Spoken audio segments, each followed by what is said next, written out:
glorious gamers out there. Welcome to the PlayersToo Podcast, the video game podcast for gamers like you, by gamers like you. You can find PlayersToo on all the social media, that is Facebook, Twitter, YouTube, Instagram, the lot. You can also find our written content over at PlayersToo.com, that's PlayerStoo.com. And if you could take 5 seconds to give us 5 stars wherever you get your podcasts, whether that's Apple Podcasts, Stitcher, Podchaser, wherever. Apple Podcasts particularly helps us out, but wherever you give us 5 stars, if you could also give us a review as well, that really, really helps us out. It does a huge amount for the exposure of the show, and thank you so much to anyone that's already done that. All right, and on with the show. My name is Mark Henderson. With me, as always, still in a cupboard, Mr. Lewis Camley. Yep, still here, still in my cupboard. Still locked down here in the UK, so it will be like this for a wee while still. But yeah, I'm doing all right. How you doing, Mark? Yeah, not bad at all. I still continue not to be furloughed, so still working away. It is a terrible time for you, Mark, I've got to say. Furlough is the way to do things. I'm going to flip the script a bit here, Mark, because I know what you've been playing and I want that update. So hit me with some Final Fantasy VII news. I don't have too much else to say. It is an absolutely fantastic remake. In terms of retelling the story in just a modern way with modern technology at their disposal, you know? It's just fantastic. And every side mission, every extra wee bit of content that they've added, it just seems to be flushing out the original story. It's not changing anything. Just more of it. It just adds to it. It just builds to the world around it. It's done really, really well. It's a really superb remake. I'm still absolutely loving the battle system. Totally in love with it now at this point. Again, I think it really is a fantastic merging of that Devil May Cry-esque, highly stylized combat and the original menu-driven combat from the original Final Fantasy VII. It's just superb. I absolutely love it. It is easily my game of the year so far. Oh, wow, easily. Yeah. Not that there's much competition so far, but easily my game of the year so far. Really tremendous. I would highly recommend anyone played it, even if they've not played Final Fantasy VII, but especially if you've played Final Fantasy VII, you should really seek this out because it is really very excellent indeed. I'm absolutely loving it. Nice one. Just on that battle system again, we did speak about it a fair bit last week, but have you felt the further you've got into the game, the flow of it still works really well? Because again, from the demo, my feeling was just like, I need to know how to stagger this type of enemy. I need to know when to switch to Barret to get some range on my attacks and when to switch back to Cloud and get up close. Does all of that feel like you kind of know how to use it? Yeah, and it is those types of decisions that you are making all the time. It's always, right, okay, I have to be on Tifa now because she has to heal Cloud, and then I can go back onto Cloud, and then he can go all out attack, and then while that's happening, I need to make sure that Barret's taking out the ranged enemies because Cloud's not very good at that, but Barrett's really good at that because he's got a big machine gun. You know what I mean? It's all these types of things that are happening all the time. And at the same time, you're probably trying to take out a large boss enemy, for example, and you're always trying to hit him with the correct type of magic that he's weak to and whatever, and it's all just constantly happening. There's a lot of it to me that feels a bit real-time strategy. Yeah. Because you can just stop the game, you can just press your command button and time slows down to a near halt. So you do have plenty of time to decide what you want to do. So it does feel a bit of real-time strategy in moments. The way that it works together with the combat and paying such a good homage, I think, to the original game, it's just great. Like, I absolutely love it. I think that they've taken two quite separate styles of playing video games and really combined them in a very creative but very, very solid way as well. Like, it doesn't feel wishy-washy. It feels like a great system that just seems to work. Nice. You know? Yeah. I mean, that sells it for me as well. Like that idea of yoking together things from different types of games or different ways of approaching RPG games, I suppose. And they've done this synthesis. Like, I'm really interested in that, so that's really cool to hear. Nice one, man. Well, what have you been playing this week? As I mentioned last week, I was just on the cusp of starting Resident Evil 3, which I have started and finished within that time. In fact, I've actually played it and beaten it within 2 or 3 days, within just a couple of sittings. That's like a record for you. I mean, power through a game between shows it's maybe the first time that's happened.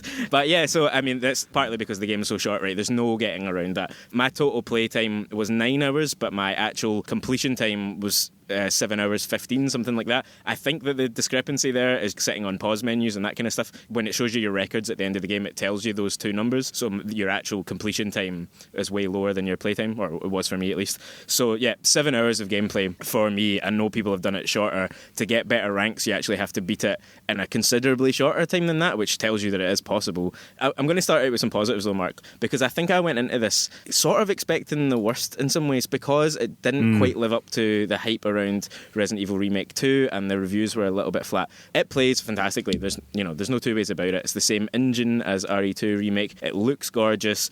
The combat is still fun. The shooting is kind of chunky and satisfying when you blow a zombie head off, as it did in Resident Evil 2 Remake. Overall, I did enjoy it from start to finish. It's much more action orientated than RE2 was. So you're kind of coasting along quite a lot. You're just going from area to area. You're getting into a couple of scuffles. You're working out what the next thing is, and you're moving. So it's got that kind of propulsive atmosphere about it. That said, it is short, and there isn't that much to it. There's almost no puzzles in this game, and I read subsequently to finishing it that they cut some of the puzzles out from the original game, which I think is about leaning into the more action-y elements of it all. But because of that, it's just a bit light. It's just a bit kind of surface, It's not quite got the depth as the RE2 remake. It's got nothing like the depth of RE2 Remake. But to be honest with you, again, I think that this might be an actual issue with the source material and not necessarily with the 2 remakes, Yeah, to an extent. They definitely have taken some stuff out of this game, although I can see why. So, for instance, there's a sequence that I won't spoil because if you've never played the original game, it is quite a cool moment. But there's a sequence where you will encounter some puzzles that you think you would probably know the answers to quite quickly, and I think that they have subsequently removed them from this remake because of that. If you've played the game, you'll probably know what I'm talking about, but I'll leave it there, particularly for you, Mark, since you've not actually got to it yet. It has its cool moments, and it's got some fairly fun action sequences, some mediocre boss fights, I've got to say, which is kind of where Nemesis comes into his own quite a lot. Nemesis is just, to me, nowhere near as interesting or as problematic or frightening a villain as Mr. X was in RE2. Oh, really? Well, they were bigging that up so much. They really were, and I think that might be one of the biggest detriments of the game, was how I think that they wanted us going into this game to think that he was going to behave like Mr. X does, and it's nothing. There's no comparison there for me at all in terms of how those segments of the game play out. That all might sound quite negative, right? But overall, it's a totally fine game. If you're looking to buy something just now, don't make it Resident Evil 3. That's what I would say. It's not worth full price for the game that it is. You don't have to play this game just now. It's not part of the big conversation. You can absolutely wait for it. But when you get to it, you'll have fun with it. Any gamer particularly anyone who enjoyed RE2 Remake, there's loads to enjoy here. There's just not as much of it and not as much depth in it as there was for the previous game. It's kind of disappointing, but I almost wish that they had delayed RE2 Remake and put these two out together in one box and called it a sort of remake edition or something. Oh, yeah, really? It feels like that. It's like a 6-hour add-on, basically, Oh, that's interesting, because what I was going to ask you was, did you try any of the multiplayer? Because you will remember that the multiplayer was actually announced first, and then it was announced that multiplayer was actually part of RE3 Remake. So I was wondering, does it feel like a bit of a bolt-on to the multiplayer, or does the multiplayer feel like a bit of a bolt-on to the story? Yeah, I haven't played it yet, and I'll tell you for why. It's not just my whole multiplayer anxiety thing. Which you have Which in I definitely do have in spades. But when you put the disc in, you can install the base game, the single player game essentially, and you install the multiplayer game separately. It's like 2 different install files. So I don't even have the multiplayer installed. I know it's a little nod to the future, I think. I get the feeling this is one of the things we're getting next gen. But so I haven't installed it yet. I may well install it and give it a couple of goes, because I've heard good things about it, but it's definitely not my scene. Again, if they'd bundled 2 and 3's story campaigns together and then separately released Resistance as a standalone multiplayer thing, I think that would have been fine, basically, But yeah, overall, pretty solid. Pretty solid, but not as good as RE2. No, basically. not at all. Not a Game of the Year contender, I don't think, and certainly not as much of one as RE2 was. So that's that. But the one other thing I have been playing, which I'll just mention really quickly, me and my flatmate picked up another puzzle game through Xbox Game Pass Ultimate on my PC, which is the Talos Principle. Oh, very good. Yeah, very good. So this is something, it just recently, I think just before Christmas, came to Switch. It's been out on other consoles. It was on the Epic Games Store 12 Days of Christmas or whatever it was that they were doing. One of those free giveaways, So exactly. It's been out on other consoles for a while, so it's out there, it's available. I think it was originally released in 2014. It's a bit like The Witness. It's a first-person sort of free-roaming puzzle-solving game, which is more or less a series of logic puzzles where you have to connect up laser beams, very basic video game stuff, but all housed in this kind of very philosophical narrative structure where there's sort of this God talking to you and you are a robot and you're trying to figure out what consciousness is.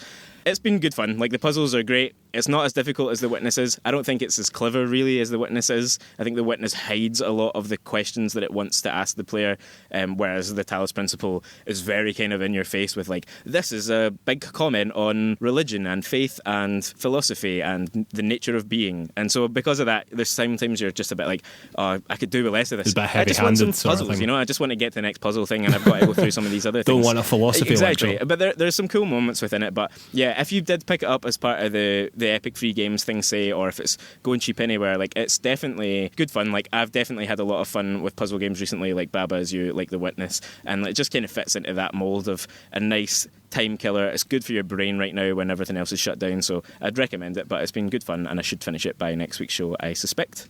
Very cool, man. It's been an unprecedentedly busy week for you playing video games, dear me. Alright, well, with that, on to the news. Alright, news item number 1. There's been quite a serious leak of information about The Last of Us Part 2. The leak came courtesy of a YouTube video, which has since been taken down, but the footage showed huge plot spoilers, huge chunks of unseen gameplay, various cutscenes, menus, even unfinished multiplayer code, apparently, because I've been avoiding them like the plague. Naughty Dog has since acknowledged the leak and has made this statement on Twitter. We know the last few days have been incredibly difficult for you. We feel the same. It's disappointing to see the release and sharing of pre-release footage from development. Do your best to avoid spoilers, and we ask that you don't spoil it for others. The Last of Us Part 2 will be in your hands soon. No matter what you see and hear, the final experience will be worth it. Neil Druckmann, one of the heads and creative leads over at Naughty Dog, also added that he was heartbroken for the team and heartbroken for the fans. However, the speculation as of today from reliable sources is that this leak has come from inside Naughty Dog, and in actual fact could have been a retaliation to Naughty Dog's culture of crunch, which we recently spoke about, a couple of weeks ago on here. Yeah. Also, on top of that, as a kind of news item 1.5, The Last of Us and Ghost of Tsushima also got new release dates. So The Last of Us is now coming out on June the 19th, apparently. Who knows if it will hit this release date. And Ghost of Tsushima is coming out on July the 17th. So sticking with the leaks first, I suppose, what are your thoughts on that? And the whole fact that it could be retaliation for the working conditions at Naughty Dog. Yeah, it's terrible. It's terrible that the game, should essentially be coming out in a few weeks, and now we're in a position where huge chunks of it have leaked online or been leaked online. And yeah, just to reiterate what you said, I'm avoiding this at all costs. I think everyone should, if you've got any interest in playing this game. It's going to be so story focused that seeing any of this is going to be a major, major problem for your experience. Do you have any idea how difficult it is to put show notes together, by the way, researching something that you don't want to see? I'll bet it is. Yeah. Well, I was looking around earlier to see if there was any evidence that it was definitely a Naughty Dog employee who had leaked it, and yeah, it was the same issue of trying to hop around and not read things properly and stuff. So, but on that point, yeah, if this is like from inside, that is such a difficult thing, a terrible thing in some ways to do to your colleagues who have really poured everything into this. But at the same time, it's one of very few tools that a developer would have to express extreme frustration. I think that's too weak a word to do something like this with. But, we've heard really serious reports of terrible conditions at Naughty Dog. I'm not saying that this is the right action to take, but I can understand why someone would. I might leave it there. I mean, I do also understand, I definitely do understand why someone would want to do this, or why someone would feel as if this was the only recourse that they had to take. However, I cannot say that this is anything other than bad. Yeah. Quite frankly, this is not good, and I think that quite honestly, it is really disrespectful to your friends and colleagues who also worked with you on this game. Yeah. Who have just seen years of their lives' work just plastered on the internet for everyone to see. Do you know what I mean? And particularly parts of that work where they've had to crunch. They've been doing this work, and now exactly. It's been spoiled, so. Doing this just to do this, just to piss everyone off, or just to piss Naughty Dog off, is so unbelievably futile. Doing something like this without any cohesion among your peers, without any organisation, thank you, is just meaningless. It's just a pointless action now. It's not to protest anything. It's not to try to help everyone out. It's just to try and piss off Naughty Dog. Yeah. But in actual fact, what you've really done is just annoyed all the players and all the fans and all your co-workers. And Naughty Dog, in reality, will probably get over this quite quickly when they start seeing the paychecks coming in for all the copies of Last of Us Part 2 that they've sold. Do you know what I mean? Well, exactly. I mean, if it's a shot at the bosses, it's a pain in the arse for them for a few days, but they've, essentially... It's just so misguided. Yeah, they've reacted to it by confirming a new release date, and they're going to make millions on this video game. Of course they are. Nothing's going to change that. I very much suspect that this release date was coming out anyway. I just think that this happened to be bad timing. I don't know. I think that's interesting because I don't see what's changed from their initial delay. I don't think that they're in any better position to guarantee that this game can be delivered at that point. No. So it makes me think that they've basically gone, well, everyone's going to get it spoiled. If we tell them it's coming soon, they might not look it up. Nah, the fact that Ghost of Tsushima was pushed as well, this is going to have been on the cards for a bit of time. Do you know what I mean? That isn't a snap decision reaction to push two of your biggest games. Do you know what I mean? That's been on the cards for a while. I just think that the announcement happens to have coincided with this leak, and maybe that was deliberate on the leakers' part because possibly, they would have known if it was an inside job, so to speak. But yeah, it's just a bit shitty, isn't it? Really, it's just a bit of sad news. And if you're in any way interested in playing The Last of Us or The Last of Us Part 2, I would do what me and Lewis are doing and absolutely avoid it like the plague. Alright, news item number 2. WWE 2K21 has indeed been cancelled. The rumours about this have been swirling for a couple of weeks now. We in fact had spoken about it previously on this show. But it has now been confirmed in an investors call by WWE interim CEO Frank Riddick that the game in fact has been cancelled. This will be the first time in a very, very long time that there has not been a mainline WWE game. I was kind of briefly looking over all the kind of entries and when they came out, and it seems as though there was a regular entry every single year back to at least 2000. Yeah. So that is damn nearly 20 years consistently delivering games, and this is the first year that they skip having a mainline game. However, they have announced that they are bringing out a new game called WWE Battlegrounds, which looks way, way, way more arcadey, way less sim than your traditional WWE game. So this had also been speculated around the leaks that WWE might be looking towards a more arcadey style wrestling game rather than your traditional sim game. The action looks like totally over the top and wild. It's coming out on an unspecified date in the fall. In theory, this is a good idea, right? And you said yourself that you weren't really that into it or whatever when we were speaking off air. Mm-hmm. However, I think that you're doing the game too many favours there, because that trailer is one of the worst things I think I've ever seen in my life. That is honestly one of the worst video game trailers I have ever seen.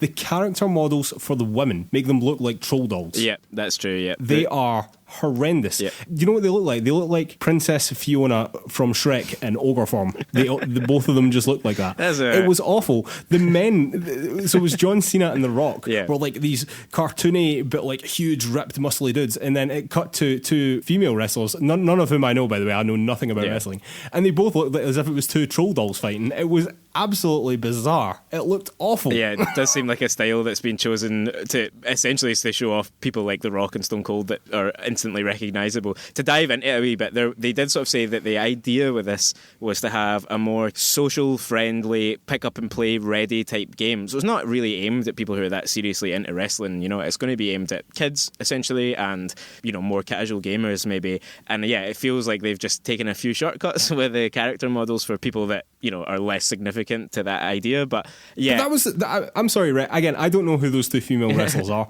I assume that they are based on two real people, right? Both of whom I assume do not look like trolls. Like, if that is the two female characters that you're choosing to show off in your announcement trailer for this new fancy game that you're wanting to show off to the world, why would you make them look so terrible? Yeah, I mean, it's a style I cannot believe how bad they look. Yeah, it's a style that I don't think a lot of people are going to go for. I wonder what kind of business this will do when it drops. Presumably, it's just going to take the same slot that the 2K sim games normally take. So we'll see it drop in the sort of October-ish time. As I say, I can imagine kids picking it up. I know that WWE will like push it really hard on TV, and so it will get some pickups that way. But I was even wondering if this might end up being some sort of free-to-play type thing, because they mentioned this idea of it being about social play and being ready for anyone to just try it out kind of thing. I don't know if they're really going to expect that people are going to pay £40-50 for this, It might not be a full price title. but I cannot see the WWE making a free-to-play game, if I'm completely honest with you. That's true, yeah. If old Vinnie Mac gets a look in. You are surprisingly more positive about this game than I am. I mean, I'll never play it. I don't even play the mainline sim games, even though I still watch wrestling. I'm still interested in wrestling. I hope, basically, that this is a one-off, this is a placeholder, that they're working on making what will become 2K22, I guess, a better game than it was likely to be. They're essentially giving Visual Concepts an extra year to work on it. Yeah, because this game isn't Visual Concepts. I don't know who this is, but it isn't them. Yeah. I don't know, man. Like, I just think, what are the chances that we get a WWE Battlegrounds 2? Do you think there is a world where that exists? Because I cannot see this thing taking off at all. No, again, I could see it ending up being like a mobile game, you know? It feels like that kind of thing to me. That it looks like that. It does look like tell you that. It looks like their other mobile games, the other kind of WWE family mobile games. So I could see that down the line. It'll get a Switch port. It'll end up on iOS. A couple of years down the line, that'll be its kind of main platform, I suspect. All right, news item number 3. Rumour has it loose that there will be a big PS5 games reveal, maybe coming next month. Now, this is off the back of an official PlayStation Magazine article which stated that the next gen starts next issue as we reveal the latest games coming to PS5 and how they'll play. Now, the next issue of the official PlayStation Magazine comes out on the 2nd of June, which would imply that we would be hearing about those next-gen PS5 games in May, because it would be extraordinarily unlikely that PlayStation would reveal anything in a printed magazine these days. So I think that is quite interesting indeed. There had been rumblings for a while that PlayStation might be doing something in May, although there was rumblings that they might be doing something in February and nothing materialised. However, the official PlayStation Magazine has now said that this is not necessarily an indication that anything is going to be happening, but it does seem as if they will have some new information to write about PlayStation 5 games next month, which is very exciting. Yeah, I mean, it feels like a cast iron guarantee to me now that we're getting something in May. It might not be a full reveal of everything, it might not be all the launch titles for PS5, but something's got to be coming, right? Although it might not be like a big reveal event, it does sound as if something is going to happen. Yes, it very much does feel that way. What I hope that it isn't is that I hope that it's not like, oh yeah, you can play Cyberpunk on your PS5, you can play Call of Duty Warzone on your PS5, and you can play The Last of Us Part 2 on your PS5, and I'm like, I know all those things, PlayStation. I need new stuff. That's true. I mean, it could also be, you know, your next FIFA and your next Madden and that kind of stuff. Yeah, stuff exactly stuff like that. Exactly stuff like that. That's what I don't want to hear. I'm assuming that all that's there. PlayStation, tell me something new. So what do you think the chances are? I'm going to ask you some questions here. What do you think the chances are that they reveal Horizon Zero Dawn 2 and that it's going to be a launch title? Well, I think that's... Okay, better question. What do you think the chances are that they reveal Horizon 2 and that it's going to be a launch title in May? Yeah, well, that's the caveat. I think that is almost certainly the case, that that's coming and it's a launch title. I feel like they've got to lead with that. Xbox have led with Halo, so they've got to come out with something strong. They absolutely have to lead with that. Absolutely have to lead with that. Do you think we get any mention of God of War 2, Spider-Man 2, or Days Gone 2?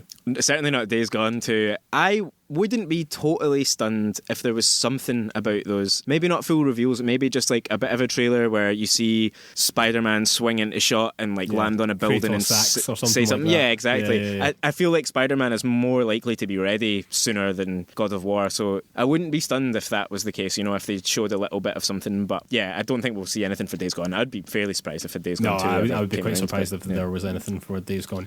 But this is the even more surprising category. Do you think that we hear anything about Uncharted or anything that Kojima's doing? Oh God! I mean, if any, think about that Silent Hill stuff, man. Yeah, think of how real that suddenly become. I don't think we will see that in May. The Silent Hill stuff, if any of that turns out to be true, I think they'll make a huge deal about that at some point if that's true. Oh, I'm sure they will. I'm sure they absolutely will. It doesn't have to be Death Stranding too, by the way. It could be like anything. Yeah, anything that he's doing. Yeah, I still think that they'll save anything Kojima related for like a big showcase. But Uncharted, like a Lost Legacy 2 type game, like a smaller spin-off. Yeah, exactly. I can see that. Yeah. And my dark horse for this is that I think that we might see Bluepoint's new game. It's got to be, right?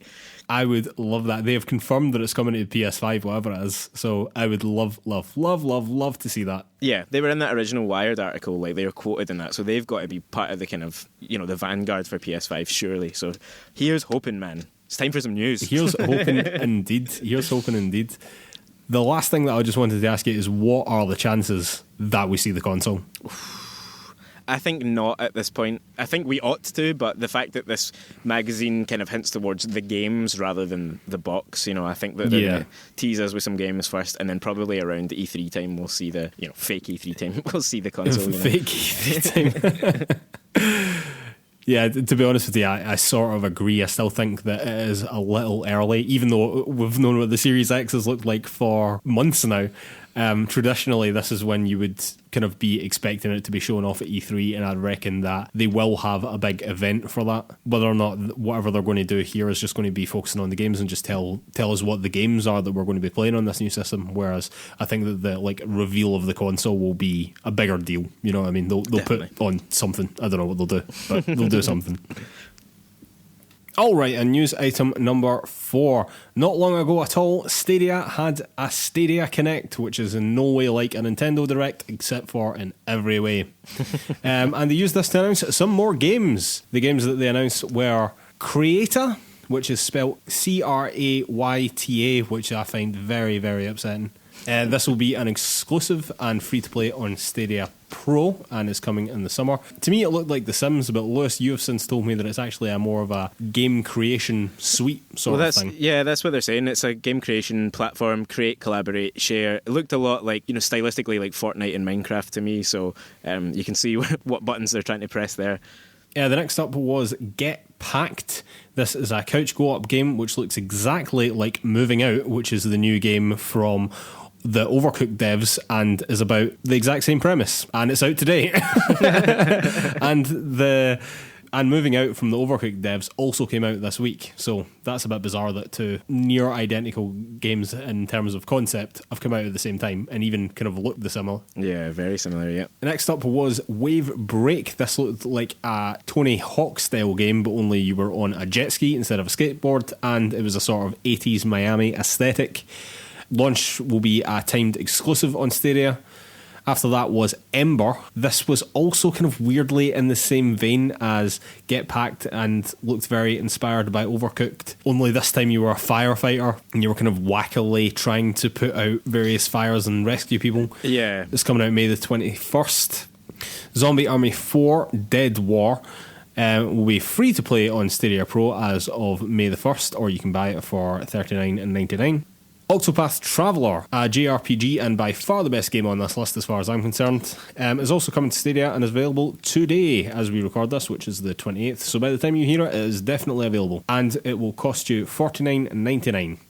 After that was Rock of Ages 3. This again looked like a very similar in style sort of game to Overcooked. It's weird how many of them seem to have that sort of similar couch co-op-y style. Yeah, slightly arcadey, slightly cartoony, fun kind of thing. Yeah, exactly. This, again, is a game that I've never really heard of, but you were a big rock and you were breaking stuff, basically.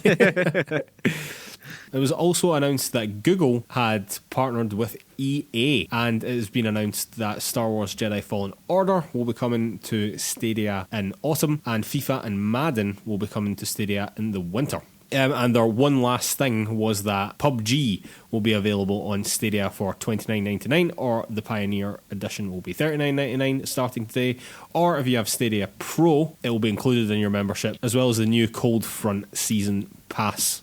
So, do any of these new games make you want to buy Stadia, Lewis? Absolutely not really, Mark. Were any of them even quite interesting? Not to me, honestly. I mean, I think the few that we picked out there, like Ember and Get Packed and Wave Break, I'm sure they'll be fun. Like, there's no doubt in my mind that those will be quite fun games to play. Agreed, but it's just not drawn me to the platform, That's nowhere near enough to get you to get properly invested in what Google are doing with Stadia. I mean, the fact that they're announcing a partnership with EA and they're quite proudly saying Star Wars Jedi Fallen Order is coming this autumn, fully a year after it came out everywhere else. It was even the game that brought EA back to Steam, so it's on Steam. Why would anyone wait that long to then pay full price for it, just to play it on Stadia? I don't get it, and none of this is convincing me. I also don't get it personally. However, I think that the partnership with EA is maybe a slightly bigger deal than we're giving it credit to, not because of Star Wars, but because of FIFA and Madden. Mm-hmm. And there will be kids out there, or people in general out there, that want to play those games on their phones, and if they could, then they would. Do you know what I mean? True. So, yeah. I actually think that that's a pretty good get for Google in terms of getting more people into their ecosystem. You know what I mean? Getting the next FIFA and the next Madden when they come out in winter. Presumably this will be the new games and not fucking last year's games. You've got to hope so. Well, you do have to hope so.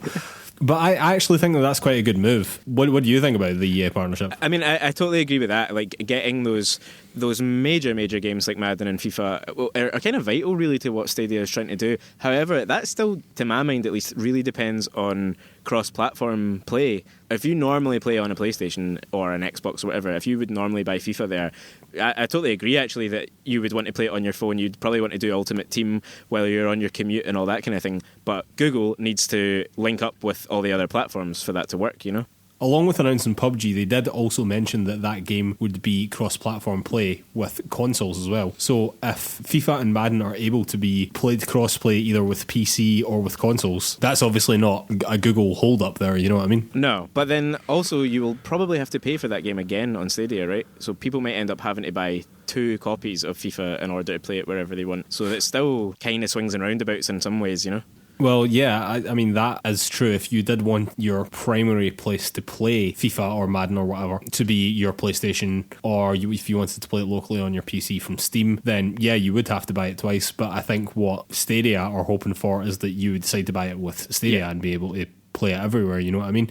Yeah, but I mean, some of the prices on here, I mean, Octopath Traveler, like, I know it's a new game to your platform, but you need to realise to other people that is a 2, maybe 3-year-old game. I can't even remember when it came out. I think now. 2018, but yeah, it's quite a long time. Right, so now, a 2-year-old game, probably about this time, actually. It was probably about May, June time, I would say. And it's still for 50 quid. Now, Nintendo have the luxury of being able to sell it for 50 quid on the Switch because they've got the Switch and they're Nintendo, and people buy it for that amount of money. When you're trying to introduce people to your platform, to give them no incentive in the price to come over, to me is maddening. I don't understand it at all. No. I just don't understand why they wouldn't lower the price or do something or just do more to incentivize more people to get involved with their platform, because right now it feels to me as if they're doing really basically nothing apart from offering me something that I don't really care about, being able to play Octopath Traveler on my phone. Do you know what I mean? Although that's all well and good, I played it 2 years ago. Yeah. Do you know what I mean? You played it 2 years ago on a Switch that you could carry everywhere. You know? On a Switch that I could carry everywhere, exactly. Yeah, I just don't get it with Stadia. I really want to buy something on Stadia still, like just in my lifetime. I feel. Well, but I suspect you might have to do that sooner rather than later, Mark. Well, this is it. But I would still like to play something on Stadia. I do believe in this vision of the future. It's just what Google are currently delivering us is so far from what I thought it was going to be. Alright, and finishing off as we always do with a couple of shout outs. This week, XCOM Chimera Squad came out, Lewis. It's currently sitting at a 79 on Metacritic. Don't be a slave to that Metacritic. It seems very much like a sort of XCOM light. I don't think it quite reached the heights of XCOM 2. I think for a spin-off game, it seems to have been received relatively well. It might not be what the fans want going forward in XCOM necessarily, but to all intents and purposes, a pretty damn good game, to be honest. Yeah, I think it's really cool that they're trying some stuff out there. If this is a test bed for some stuff that might end up or might not end up in XCOM 3 whenever that comes, I think this is a fine thing. You know, essentially an 8. That's good for a game like this, I reckon. Yeah, speaking of an 8 being good for games like this, Lewis, Gears Tactics also came out this week, another real-time strategy game, which is currently sitting at an 81 on Metacritic. The impressions that I got from just reading through the reviews of Gears Tactics were surprisingly positive, I would say. As opposed to XCOM, I felt as if a lot of the reviews were saying, oh, well, this hasn't quite lived up to what we were expecting after XCOM 2. Not that it's a bad game, it just wasn't as good as that. It felt like a half step in between sort of game. Yeah. Whereas the impressions that I got from Gears Tactics were ones of, oh, this is actually pretty good. Do you know what I mean? I'm surprised by how good this is, like in a good way. Do you know what I mean? Totally, yeah. So if I had Xbox Games Pass like Lewis Camley, I might very well check that out. Yeah, I'm thinking of at least trying Gears Tactics and maybe certainly giving XCOM a shot. But yeah, I might pick up Tactics as well and just see how that plays in comparison. Alright, shout out number 3. Predator Hunting Grounds also came out this week. A busy week for releases. Currently sitting at an astonishingly low 59 on Metacritic, unfortunately. It seems that the game is pretty janky, really lacks content, and also doesn't actually seem that well balanced. It seems as though the Predator loses quite a lot. Oh, really? which for an asymmetric shooter is really key. Do you know what I mean? You really need to find that balance there. Unfortunately, it seems as if this will probably wear pretty thin pretty quickly in reality. I know that you were kind of briefly interested in this. What are your thoughts here? Yeah, I just like the idea of a lot of these asymmetric games. We played Friday the 13th together, right, which was Ilphonic's other game kind of prior to this.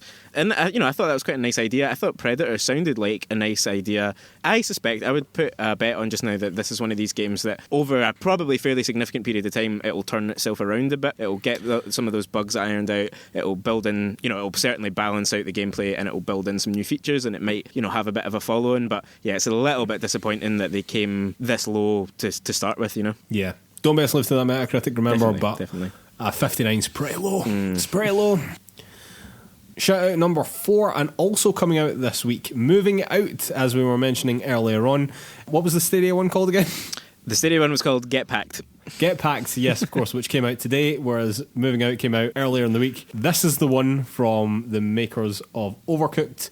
It's currently sitting at a 76 on Metacritic. Don't be a slave to that Metacritic. The original Overcooked, which was a damn good game, also had a very similar score to that, and me and Lewis had hours and hours of fun playing that. Tons of fun, great fun, yeah. Honestly, it seems like more Overcooked in that sort of dumb, good fun way. It was a superb couch co-op. This looks like a really, really fun couch co-op as well. I honestly couldn't care less what the score said about this game. I am definitely keen on playing it. Yeah, absolutely, yeah. Alright, shout out number 5, Future, the media company that owns Kotaku UK, PC Gamer, Tech Radar, T3, Tom's Guide, and many others, has announced a digital game show. Simply called the Future Game Show. It will run during, quotes, E3 week, and that is their words, which was to be June the 9th to the 11th. Content director Daniel Dawkins made this statement regarding the show. Future has been the home of gaming since 1985 with the launch of Amstrad Action magazine and its innovative cover-mounted cassettes. We're delighted to bring together our brilliant editorial team across brands including Games Radar, PC Gamer, Edge Magazine, Retro Gamer, Official PlayStation Magazine and Kotaku UK to work on the Future Games Show. With its focus on console, mobile and streaming games, we believe the Future Games Show is the perfect complement to the highly successful PC gaming show at E3 and the Golden Joystick Awards, the world's largest public voted game awards, which take place in November. Yeah, so this probably won't be quite as big a deal as whatever IGN's doing. I reckon they can probably grab more of a crowd. But Future, as you can tell from the publications that they own, are definitely a big deal in their own right. Absolutely, yeah. And can certainly put on a show with what I hope is lots of good announcements and things that we would otherwise be getting at E3. Yep. So, yeah, I think I'll probably tune into this. And shout out number 6. This is just an update on the PSA from last week regarding the Nintendo hacks. Nintendo has now confirmed that 160,000 Nintendo accounts have been compromised. Nintendo has said that everyone should enable two-factor authentication, which everyone absolutely should. And I would also add that everyone should change their password as well. You can never be too safe with these things. Your cybersecurity is a big deal, and if it is compromised in any way, it could be a disaster for you. Yeah. And it really does take 2 seconds to enable the two-factor authentication. We have both done it. It could save you a hell of a lot of time and hassle and potentially money. Yeah, exactly. Yeah, just don't take the risk. Just sort it out. Absolutely. And with that, Lewis, it's time for a beer, and we'll be back with Topic of the Week. And we are back for Topic of the Week. Topic of the Week this week is leaks in the video games industry, Lewis. This, of course, off the back of The Last of Us 2 having quite a serious leak, which included all sorts of spoilers and things that nobody wanted to know before the release of the game. And this kind of brings me on to my point, is that I feel as if I have quite a complicated relationship with leaks in video games. Because, one, I like to know, but 2, I also love the hype and I love to be surprised. So I feel as if I want to know, but then when the actual reveal comes along, it always falls a bit flat, you know?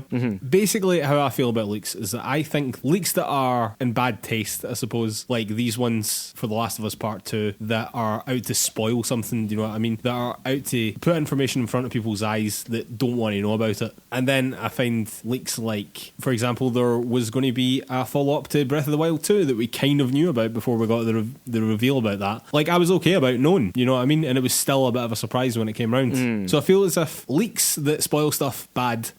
Leaks that tell us something exists, do you know what I mean? Tell us that something that we want is there. I'm usually okay with, but at the same time, even at that, I think back to E3 where Jason Schreier, who we spoke a lot about in last week's show, said that, or announced ahead of time, that Ubisoft were going to be making an Assassin's Creed game set in Greece, which ultimately turned out to be Odyssey. And he got like a whole bunch of shit about that. Yeah. Because people like the announcements at E3, that's what it's all about. It's about seeing the trailers, it's about seeing these new games for the first time. You know what I mean? Whereas all that stuff had been leaked before. To be honest with you, there was a whole other bunch of Odyssey leaks and stuff like that as well. There was, I remember there was like an Odyssey keychain that came out. That's right. The week before E3. Yeah. So there was a whole bunch of stuff about that game, but I remember that one specifically for him. But at the same time, I felt that although it was good for me to know that at the time, and I liked knowing that at the time, and nonetheless, when I watched Ubisoft's E3 conference that year, the whole thing fell totally flat, because at the end it was supposed to be this reveal of the new Assassin's Creed game, but in actual fact what they ended up showing me was stuff I already basically knew. Yeah, you knew all the details pretty much, yeah. That's some really interesting directions within all of that, and it's interesting as well. You mentioned Jason Schreier particularly there, but it all connects back as well to our conversation last week about video game journalism and like what it's like permissible and okay to reveal, whether you're a leaker or a journalist or whatever, and what it isn't, and when players will be upset with that. I think I broadly agree with what you were saying there, Mark, that for me things like this leak, like the big Naughty Dog Last of Us 2 leak, are bad, obviously bad, particularly because it reveals plot spoilers. Most people going into a narrative game, that's the one thing. You can tell them all the features of a game, you can tell them what the combat is like and what sorts of environments you're going to explore and how good the graphics are and all that, but the one thing they don't want to know anything about is what's going to happen, right? Yeah, you want exactly, absolutely. Plot beats to be the thing that you discover. It's like what propels most of us through narrative video games, and so leaking that stuff and spoiling that stuff as a result, I think is really evidently problematic. And I think it's good to see, the major outlets aren't really reporting what is contained within these leaks. I certainly haven't seen anything so far. No, they've not. I know that IGN made a point. I know that Push Square also made a point of not linking to the video or not trying to further distribute the leaked information, Exactly, yeah. There's not even, like you say there, like not even suggestions of what kinds of stuff that has been spoiled. So, it's going to be really difficult to avoid a lot of that stuff. But if everything gets spoiled except the story, I think we'll be okay. If you happen to read everything that's in that game except the plot beats, then that's not so bad. To come on to the other side of it, like, I do think the leaks around E3 in the last few years have really punctured some of that atmosphere. Oh, they totally have. Totally. Without a shadow of a doubt. And I often think, in the case of the Assassin's Creed Odyssey reveal, I can't see that much reason to tell us the details of that before they chose themselves to reveal it. I don't know what we gain by that kind of leak that then the press pick up and put out there, But think of how long we've also known that the next Assassin's Creed game, by all accounts, it seems going to be Assassin's Creed Ragnarok in quotes, and it's going to be Norse themed and whatever like that. That rumour's been swirling since I think the last game came out. Mm-hmm. So knowing that already kind of punctures whenever they decide to announce it. So what I'm thinking is it okay when it's not in the run up to E3, or does that make it worse? The rules around it are so arbitrary, and it really does seem to come down to like a judgment call about whether does the public need to know this? Is this good information for everyone to have, or am I really just shitting on somebody's breakfast here by leaking this 3 weeks early, or a month early, or a year early? I think in a lot of ways you kind of are just shitting on someone's breakfast, to quote your very delicate metaphor there. But I'm very eloquent, Lewis. Because there's not really that many reasons that I can see why. Take what you just said there, right? The Assassin's Creed Ragnarok rumours that, like you say, more or less have been since the last game came out or shortly after that. So Ubisoft cannot surprise us with that game anymore. Nothing about that is going to come as a surprise. But why do we need to know that just now? What benefit, other than so that we can all discuss it and talk about what we might like to see in that game? That's kind of it though. I mean, you've kind of hit the nail on the head like immediately. There is because of the discourse, because we all like to have conversations in and around video games, and when something new is unveiled to us in the world of video games, we all fucking flock to it, don't we? I mean, it's like the Resident Evil 8 rumours that we've been talking about for like the last 3 months, or the Silent Hill rumours that have been happening for a while now as well. There's slightly less detail on them, but in terms of Resident Evil 8, we've got loads and loads of detail. We know who the main characters are going to be. We know who it's going to be first person. We know that it may be a bit more mythological. I know that these rumours don't hold up quite as much as if it came from someone like a Jason Schreier or whatever, and these have come from smaller leakers. But to quote you this time, it seems as though there is no smoke without fire with a lot of these things. You know what I mean? Yeah, totally. It always stunned me how these things get out and how people find information, or how publishers and developers cannot seem to find the people within their companies that must be sharing information. It must be so. I mean, there's hundreds and hundreds and hundreds of people working on these video games across the globe. Like, it's not as if everyone's all in one wee office as well, you know what I mean? Yeah, that's true. And all it takes is one guy to burn a bit of alpha footage onto a USB and just hand it to their mate. You know what I mean? That's all it takes. I don't necessarily blame anyone, although some companies seem to be far worse at it than others. Like, for example, Ubisoft and Capcom, who we've just mentioned, seem as though their games leak all over the place. Like, to be honest with you, the fact that Resident Evil 3 Remake was a bit of a surprise because they almost double bluffed us with Resistance. Do you know what I mean? Yeah. But in terms of Ubisoft, man, like, a lot of their stuff is leaked for ages and ages and ages. I think Gods and Monsters is the only thing that they've kind of announced recently that hadn't leaked ahead of time. And it's not a major release for them in the kind of vein of Watch Dogs or Assassin's Creed or whatever. Let's dive into that point just there, though. This idea that, you know, certainly some companies are worse than others. I can't help but think that games companies need to take a bit more onus, and they don't seem to do themselves any favours with the secretness around video games, right? Other media companies, they don't really behave like this. Like, think about the Marvel Cinematic Universe. They've already told us, like, what films are coming out for, like, 4 years now.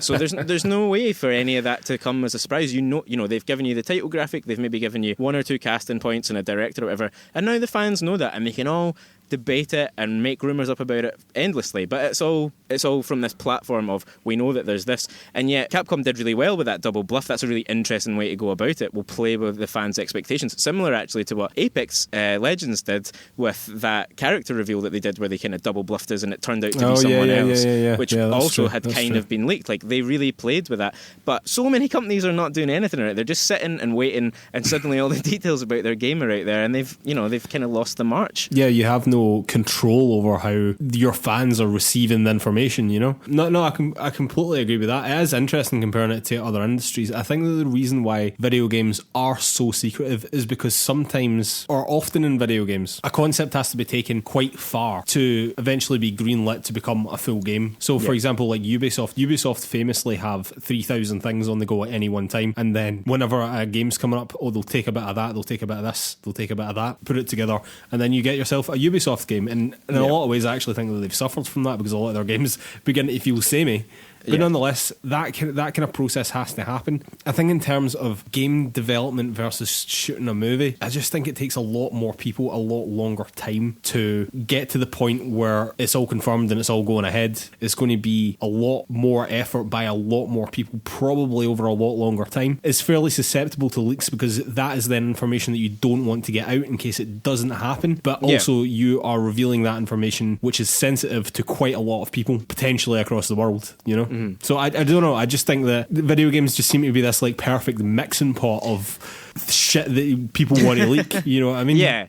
Oh, totally. I mean, then there's such a clamour out there, and there is so much of that frenzy for the discourse, as you said. People want it, so people are going to go out there and find it. And so it just makes me, to kind of roll back on what you were just saying there, if, for instance, Ubisoft, as soon as Assassin's Creed Odyssey came out, or even, say, after the credits at the end of that game had just flashed up Assassin's Creed Ragnarok coming soon or coming in future or whatever. But they might not have known that was going to be the game at the time. They might not have, and that is the case with Ubisoft in their development cycle, right? But so many game makers, game developers must know roughly what they're going to do. You know, Capcom could tell us right now there's a Resident Evil 8. They don't have to give away all the details of that.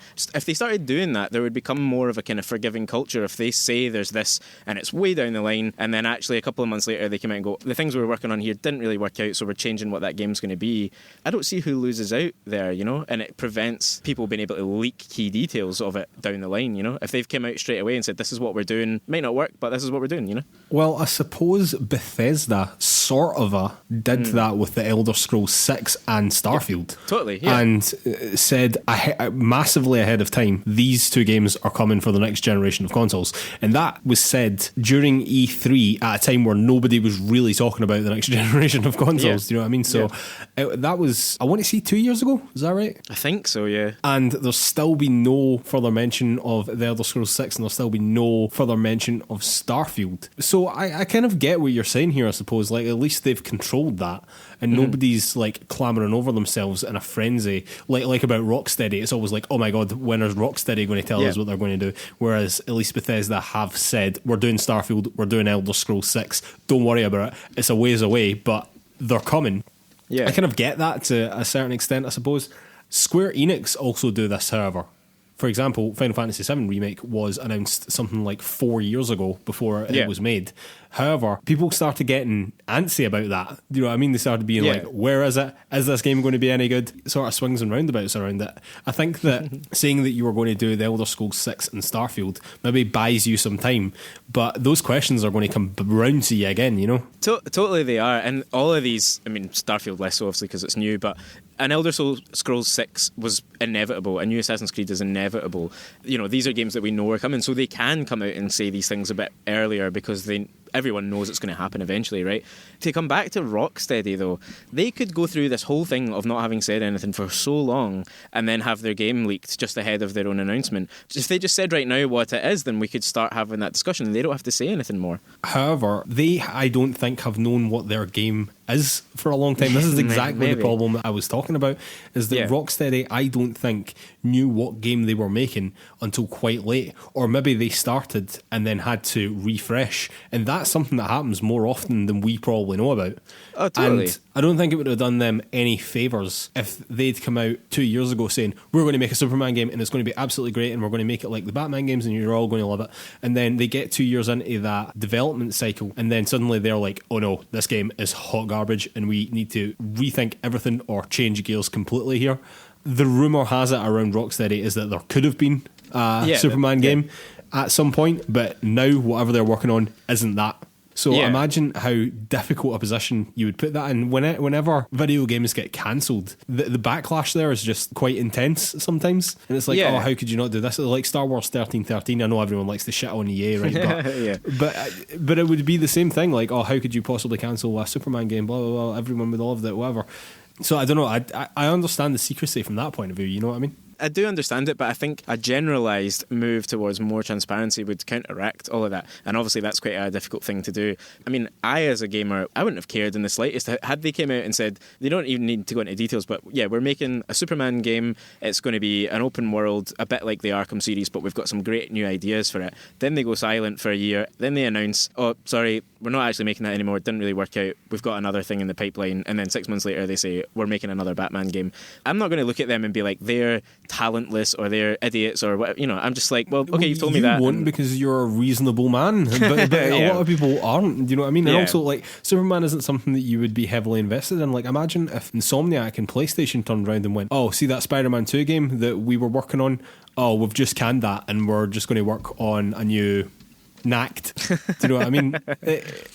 I would be fucking upset about that. I'm not going to lie about it. You know what I mean? I'm fucking gutted. But is there any difference there between that and expecting a game and then having its details leaked and then having a crap announcement of it? Like, I think just a scheme where we were slightly better informed much further in advance. To be honest. And if developers were more honest about the challenges and the mistakes and the difficulties, then people might become more forgiving, you know? That's what I think we need. I'm totally on board with that. Like, the development process, what goes into it, the hardships people go through in the cases of Naughty Dog. I think that all that 100% needs more transparency.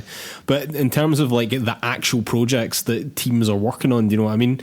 I can understand why for very many legal reasons and to protect yourself, you wouldn't want that information out there. Do you know what I mean? Totally, and to protect your IP and the you know, the new mechanics you're introducing into your game. You know, if something like the Nemesis system from Shadow of Mordor had leaked way in advance, or they had announced it way in advance, it would have been much more easily copied and someone could much have sooner. It. Yeah, absolutely. So I can totally see all of that. I think essentially that, like Starfield or Elder Scrolls 6 thing of having a title card, this is the game that we're making, even as generic a title as Elder Scrolls 6. Yeah, you know, which is literally all we know about Elder Scrolls 6 is that it's called Elder Scrolls 6. Rocksteady come out and they say, you know, we're working on Untitled Batman Project number 5 or something, you know, and that's it.